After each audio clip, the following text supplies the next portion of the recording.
اس میں پریشان ہونے کی کوئی اتنی ضرورت نہیں ہے۔ ڈاکٹر صاحب میری بیوی ہر وقت میرے سے کرہتی رہتی ہے، ناراض رہتی ہے، کیا کروں؟ آسان سا حل ہے، بھائی کہنا تجھی گل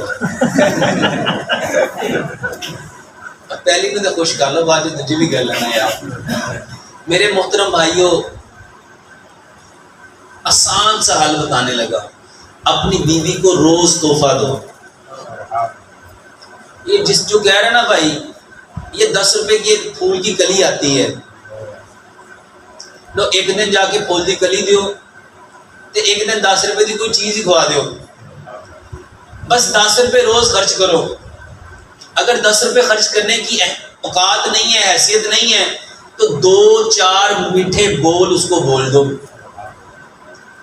اور اس کو کہو کہ تم اس کائنات کی میرے لیے سب سے بہترین ذات ہو، تمہارا چہرہ دیکھ کے میرے دل کو فرحت ملتی ہے، تمہیں دیکھ کے میری روح کو تسکین ملتی ہے، تم جب سے میری زندگی میں آئی ہو بہار آ گئی ہے۔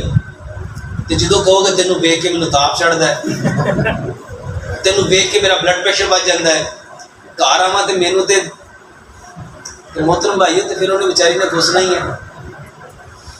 میرے محترم بھائیو، بہترین آپ اپنی بیوی کو ملو، اسے کہو السلام علیکم، کبھی اردو میں بھی کہہ کے دیکھو، اللہ کی تم پہ سلامتی ہو، ورحمۃ اللہ، اللہ تمہاری روح اور بدن کی جتنی ضروریات ہیں ساری پوری کر دے، وہ برکات ہو، اللہ تمہیں اتنی برکت دے، اتنی برکت دے، اتنی برکت دے کہ تمہاری وجہ سے میری نسل آباد ہو جائے۔ کبھی اردو میں بھی دعا دے کے دیکھو۔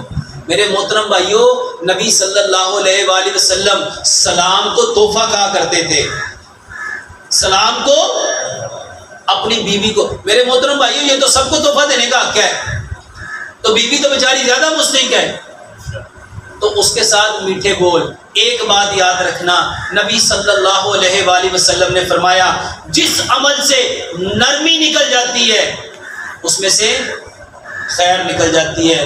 اپنی بیویوں سے نرمی سے پیش آؤ، محبت سے پیش آؤ، پیار سے پیش آؤ، اکرام سے پیش آؤ، عزت سے پیش آؤ، تہذیب سے پیش آؤ، واللہ ان کو صرف میٹھے بول چاہیے اور ان کو کچھ نہیں چاہیے۔